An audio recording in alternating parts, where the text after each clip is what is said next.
అందరికీ నమస్కారం. సృష్టిలో ధనానికి అత్యంత ప్రాధాన్యత సంతరించుకున్నది.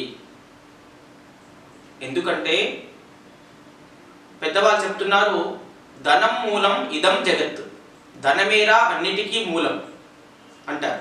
ధనము సంపాదించినట్లయితే వారికి కీర్తి దశ దిశలా వ్యాపిస్తుంది. ధనము సంపాదించినట్లయితే కీర్తి అనేటటువంటి కుంటుపడుతుంది.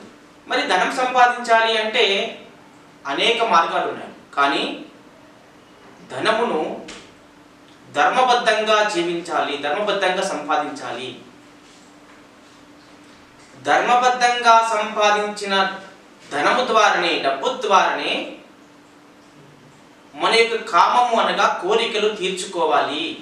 ధర్మ, అర్థ, కామ, మోక్ష అని చెప్తారు. ఈ చతుర్విధ బల పురుషార్థాలు ఏవైతే ఉన్నాయో ఆ పురుషార్థాలు మనం పాటించినట్లయితే హైందవ ధర్మములో పుట్టినటువంటి ప్రతి మానవుడికి మోక్షం అని తాపత్రయపడుతుంటారు. యోగులు, సన్యాసులు, గృహస్థులు, ఆధ్యాత్మిక చింత పరులు ఎవరైతే ఉన్నారో వాళ్ళందరూ కూడా ఇప్పుడు మోక్షం గురించి తాపత్రయపడుతుంటారు.